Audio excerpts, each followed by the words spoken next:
Hello again. Let's begin the press conference for the 29th expedition flight to the space station. First, let us introduce the crew. Anton Shkaperov, commander and flight engineer for the station. Anatoly Vasilievich Ivanishin from the Russian space station. He will be a flight engineer on the ISS. NASA astronaut, flight engineer and commander of the crew. Mr. Ivanishin and Antonich from the space station. Sergei Nikolaevich from Roscosmos, Russia, flight engineer and flight engineer for the ISS. A NASA astronaut, a flight engineer and commander. Also, we have head of the corporation, Sergei Krikalev. Now we have already performed the commission for the preparedness of the flight. Okay, better sound. Okay. We have already performed the commission for the flight readiness of the crew. The crew has already performed most of their training. They have performed the training on all of the training stations. And a few days after that, the commission is taken, and the crew begins the next stage of training already on the Baikonur Cosmodrome. Now we've had a little bit of a hold-up with the accident of the Progress cargo vehicle. It is necessary to determine the final causes of this accident. We've had needed to have some additional time to make the decision about the launch. As you know, the launch was slipped back. Now it is planned for the 14th. Based on the results of the commission, the crew is determined to have performed the first stage of training, and the recommendation has been given to prepare the final stage of training on the Baikonur Cosmodrome. As you well know, cosmonauts usually arrive at the Cosmodrome and then begin their final training for the program, the flight program. And the first stage is ready, and now the crew begins the next stage a few days later already on the Cosmodrome. This is planned for the 31st, as far as I understand. Yes, the 31st they will fly to Baikonur, and just trying to answer some of the questions that you may have. What has the crew been doing all this time? Since the launch of the vehicle was slipped a little bit, and since there was a slight extension of the crew on board that is on board right now, but it's just a few days, just a week. So the amount of time that the crews will be together has decreased. And so we've had some extra time right now before the crew arrives to Baikonur, and the crew has been preparing for the handover because they will have a little bit less time of the handover right on station. So as a result, we've added additional training for the handover. They've been speaking with the crews that have been already on station, the previous crews that were there, to get a better picture, better understanding of how the handover is going to happen. But this is nothing new. We've had this shortened period of handover several times over the last few days, and also I participated several times in a short handover period of just a few days. And so in this case, the crew has been prepared even better for the handover while still on the ground. So these are just some general words. If you have more specific questions, please go ahead. Thank you. So, gentlemen, first of all, I want to let you know that I want to congratulate you with this flight, that you are ready to go. And I know there are some changes. And congratulations that everything went well. And here's the traditional question about the talisman. What are you taking with us? And if your friends and family will be there to send you off. Yes, there is a tradition. We're all taking small talismans with us. I'm taking a little toy that my little daughter gave me. It will play the role of a zero gravity indicator. We'll hang it on a small string in the habitation module, and then after the launch, once we reach space in about 10 minutes, once this little toy starts flying, it will tell us that we have reached zero gravity. We are in space. This is a good luck charm to show that the launch for the launch to go safe. This is a small toy. It's like a small little birdie. It's kind of a cute little thing. My daughter really loved it, and so she asked me to take it along with me to space, and of course to bring it back to her. And what else are you taking? I also had the opportunity to take a small icon that I was given in Sevastopol. This is the place where there's the Vladimir Cathedral. It's a special place because based on folklore, in the Orthodox faith, the ruler was actually Christian there. The ruler's name is Vladimir. So you can say that that was the birthplace of our Orthodox faith. And the priest in charge of this cathedral, he gave me personally the icon so that the icon would bless our trip, it would bless our launch, and I will also be bringing the icon back. Thank you very much.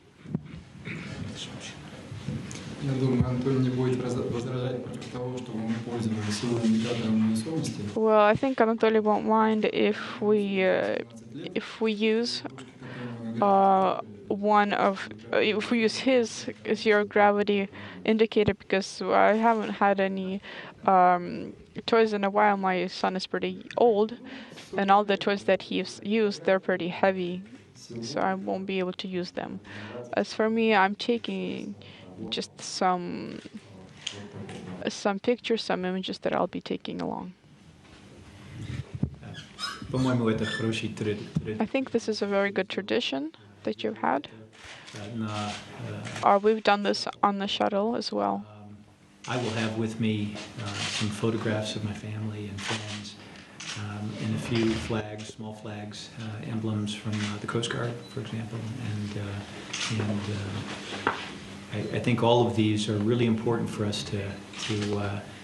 to stay connected and remember all the folks that are here on the Earth that are supporting us during the mission. It's a physical representation of those that we love and care about, and a great place to put a lot of those things are on the walls of the crew quarters or the cayutes.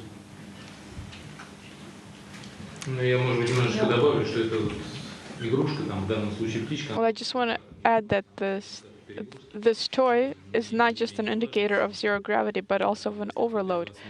Because I don't know if you noticed, as the toy swings, you can tell by the frequency of the swings whether there's an overload. For example, between the switch from one stage of flight to the second stage flight, the first information that you get is to see how the vehicle is doing based on what the motion of the little toy is telling you. Since this launch is happening a bit later in November, the one that was initially planned for November will be happening in December. These gentlemen will be flying alone, just a 3-person crew, until mid-December, when the second crew will arrive. So the plan to return back to a 6-person crew is by mid-December. And so we had a little bit of a slip in a lot of our plans, but since they're launching a bit later, the flight will also be a little bit shorter to get back to the standard flight program plan. So I have a question about the plans for all of the science experiments that are planned for you. What do you think is the most interesting experiment planned for you? Well, yes, there are a lot of experiments, about 50 experiments per crew member, because there's about 200 experiments on station. I think one of the most interesting for me will be an experiment called Chibis. This will be performed on the Progress that will be docked to the station. Prior to being burned as it enters the atmosphere, there will be a special container which will contain a satellite, which is called, which is the experiment Chibis. So after undocking, the Progress vehicle will be about 500 kilometers away from station at a point at which this container with the satellite inside will be launched away from the shuttle.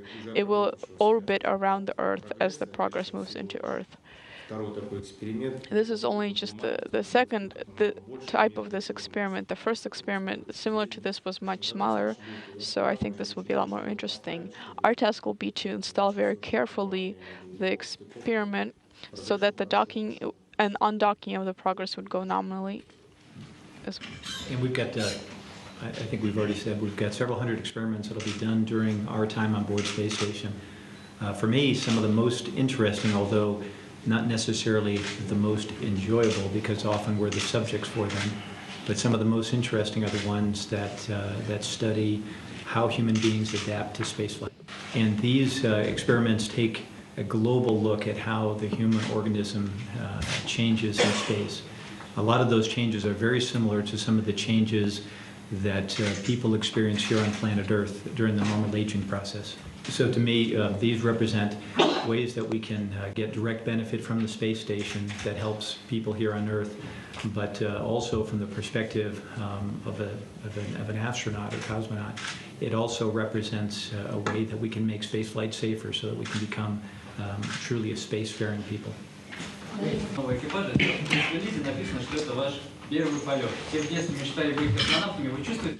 For two of you, this is your first flight. All kids dream of being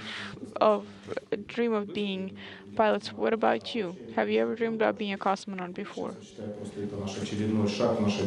Well, I think that it's not something that I've dreamed about particularly. I see it as an important step in our career, an important step in our growth. And when I look back, I've been coming to this stage in my career for a long time. But I think that once I see Earth from the space station for the first time, then I will really feel this accomplishment. I'll understand how important it is. As for me, I don't want to disappoint everyone, but I have dreamed of being a pilot all my life. I remember a moment when I was in about 10th grade. We had some class. I think it had to do with the psychology of family life, and there we had couples, a boy and a girl, and they had to develop a family. And all of my classmates said what was expected of them. They said that they're going to be engineers, and I said, well, I'm going to be a cosmonaut. And we were very successful because as my pretend family, because I was a cosmonaut that was never at home. Thank you very much. We would like to invite Mr. Nikolai Borisovich from the Federation of Cosmonautics. He has brought two gifts for the two cosmonauts flying for the first time. First of all, I'd like to congratulate you on behalf of the President of the Federation of Cosmonauts of Russia, Mr. Kovalenko, for the completion of the training for the upcoming flight. And in accordance with the International Flight Organization FAIA, all crew members who are getting ready for their first flight, they are to receive a special identification card, an international identification card. And these were prepared for the two who are to fly, Anton Shkablerov and Anatoly Ivanishin. These two gentlemen are getting ready for their first flight, and so I'd like to give these two certifications for them. Number 135 for Anton Shkablerov and 136 for Anatoly Ivanishin.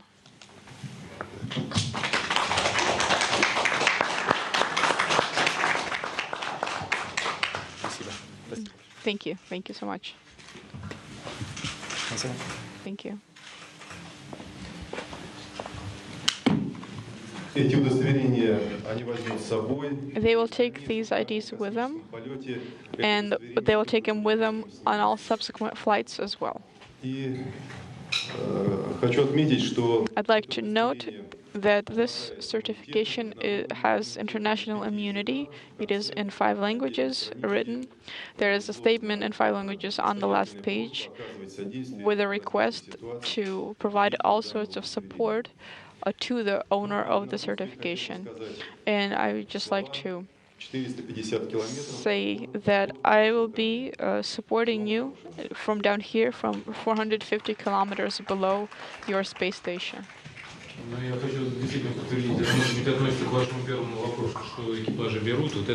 And just to add on to what the crew will be taking with them, this is actually the only identification that the crew members will be taking with them to flight. I also received such a certification a long time ago before my first flight, and 6 times it's come with me. So I hope that they will also take it along, and there will be a long history written up in those. Thank you. Next question. You to fly on this flight, particularly, and if anything, the crash of the Progress showed the continuing risks of flying to space. Why is it worth the risk to become a spacefaring people, like you said? I think that we've learned something recently, and we've relearned this lesson many times over the years, and that is that spaceflight is very difficult. It's one of the hardest things that human beings have ever tried to do, and it's going to continue to be that way for quite a long time to come. But I really believe that it's humanity's destiny to fly in space. This is what we're meant to do, and it's by overcoming the challenges that we have that the space program gets safer. The Soyuz rockets will be safer than they've ever been. The space shuttle, after our experiences with Challenger and then with Columbia, became safer than they had ever been before. And with each of these things, we make spaceflight in general safer. And that's a normal process, and it's a good opportunity for us to work together, all the partners of Space Station, as human beings in this great endeavor. So in general, right now, I think we've got a great opportunity to build a whole host of new vehicles that will get us to space in many different ways. I believe that we'll continue to explore space, and we'll do it better and better, and we'll do it together. And I'm just delighted to have a chance to fly with these great crew members and friends, and to help continue the voyage that we've all set out on in spaceflight.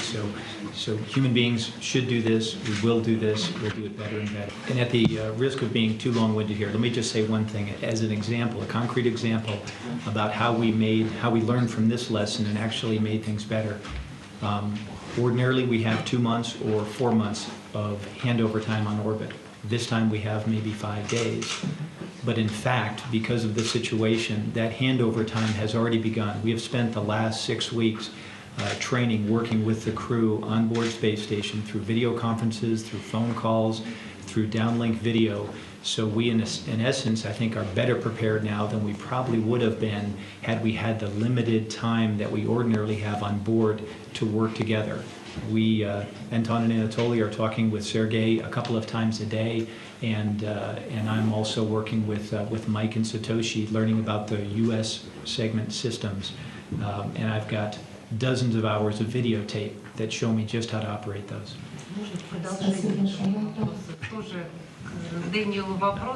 I have another question for Daniel. So you're flying on the Soyuz for the first time. as opposed to the shuttle. What are the similarities and the differences between the shuttle and the Soyuz? To me, the Soyuz is like a sports car, where the shuttle is like an 18-wheeler, and I'm very much looking forward to the ride uphill on the Soyuz. And I think it'll be maybe a little bit, there'll be less room to move about in on board Soyuz before we dock. But I have, since I began my career with NASA, have always wanted to fly on a rocket, in a small vehicle like the Soyuz. So I'm very much looking forward to it, and that hasn't changed a bit in light of recent events over the past couple of months. I'm very much excited about doing this. Во время вашего полета у Международной космической станции будет маленький юбилей. During your flight on the ISS, there will be a small anniversary. Тысячный свой виток. The ISS will have the 75,000th orbit around Earth. How are you planning to celebrate this? Well, I think we'll celebrate in our own little space way. Maybe we'll have a family gathering around the table. We'll have some tea. We'll open up our bonus containers, have some special food, have a feast. We'll talk about it. And of course, we'll try to send our hellos to those who are on the ground, who are continuing to support station from the ground, who continue the cosmonaut training. We'll send our best to the cosmonauts who have already been there. Thank you very much. I just want to add that I am you're probably wondering what has been going on these past weeks. The crew members have been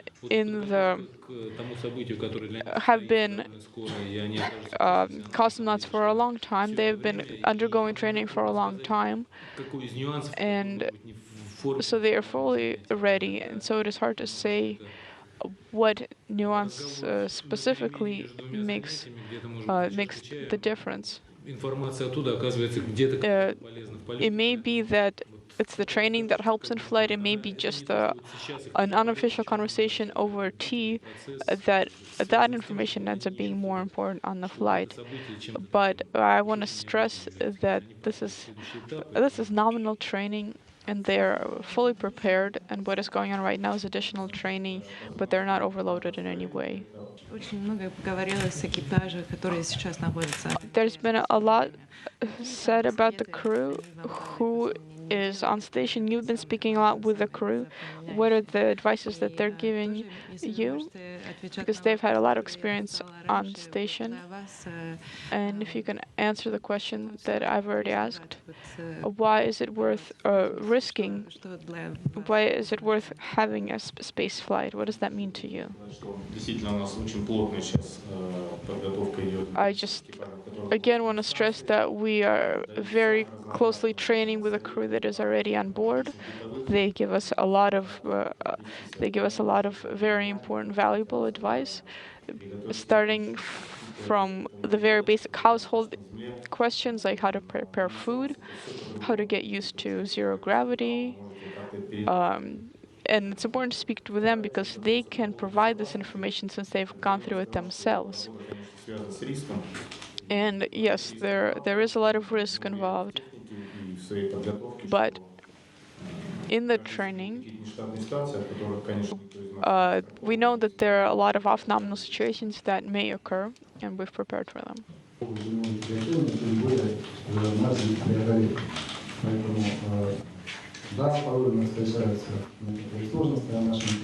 Yes, there are difficulties, there are complications in what we do, but fortunately it's a pretty rare thing that happens, and so I think we need to continue to move forward.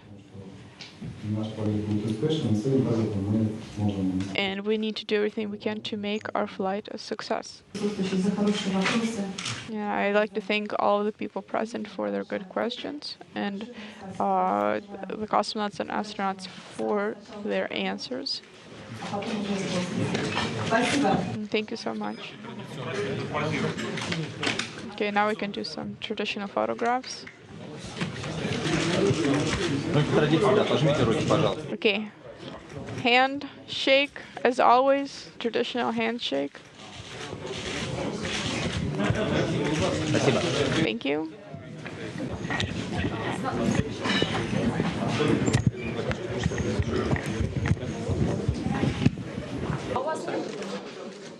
А что вверх ногами держишь, Антон? Почему? Нет, Антон, все, пошли. Спасибо большое. Okay, thank you.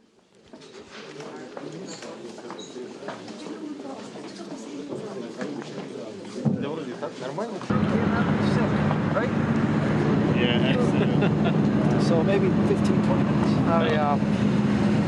Not more.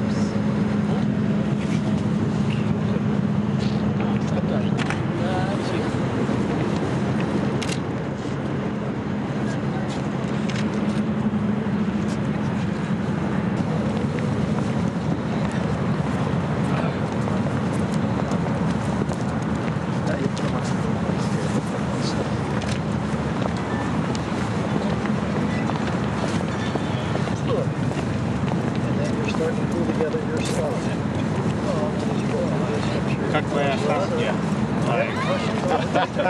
Бодигард? Как будто я в милицию уже велосипед.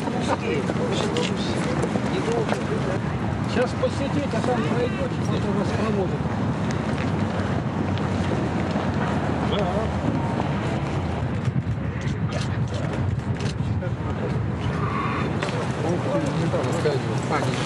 Нет, мы были в апреле, в марте.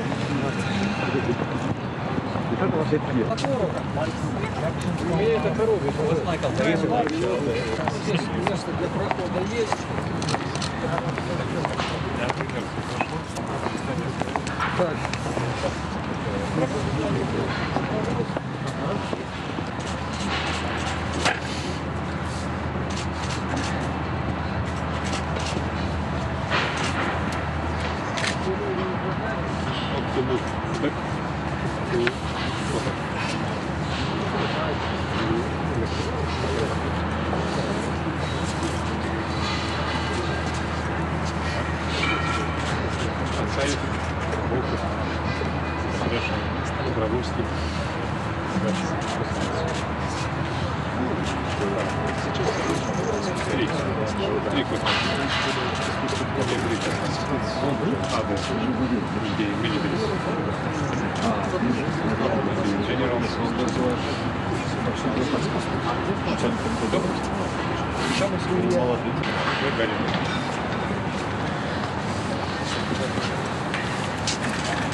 This is one of the great traditions that we typically do before missions here.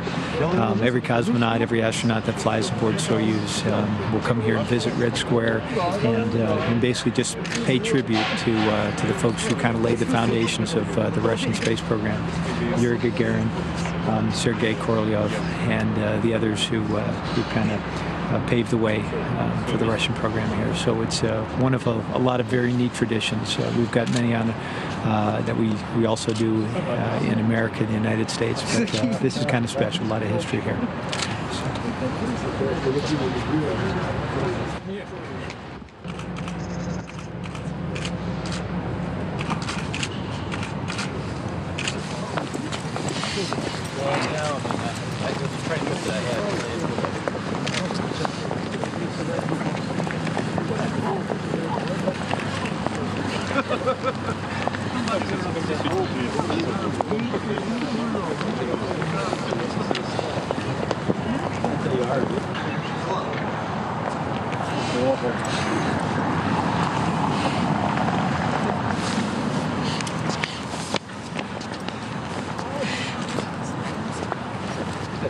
Чуть-чуть.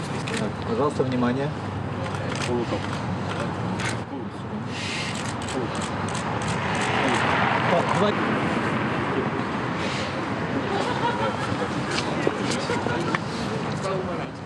Ты тогда вот кепку как-то это, в другую руку и за спину. Да. Или так. Пожалуйста, внимание. Okay, smile for the camera. Все, вот так, будут все вместе, желающие. Okay, everyone together.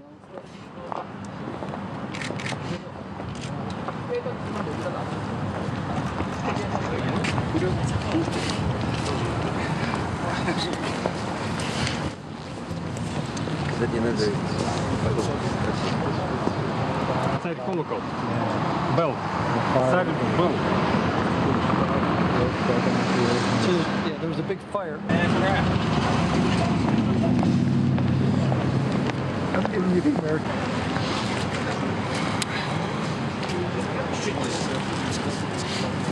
Все, замечательно. Пожалуйста. А мальчик с кепкой.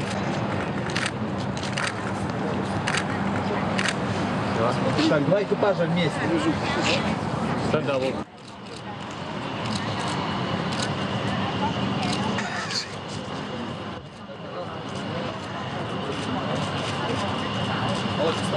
Ну, два варианта развития событий. Либо идем назад к автобусу, либо еще на Соборной площади будем фотографироваться. Get back to the bus or on the Bell Square. Let's go back to the bus. So again, here we are touring some famous sites inside the Kremlin. Red Square, which we were just at, that's right outside the Kremlin wall, and now we're inside. And this is the Tsar's Cannon, and we were just at the Tsar's Bell. So again, a lot of history, and something that traditionally all the crews will come and visit just before, about a week before you head down the launch. So 7 days from now, we plan to be on our way to Baikonur, and then shortly thereafter on our way to the space station. A little bit later than we planned, but happy to be there just the same.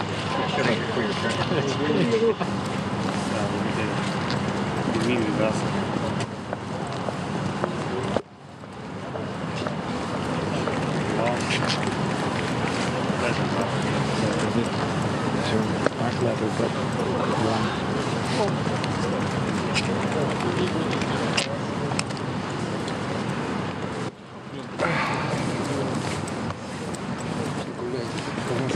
Поездка в Украину.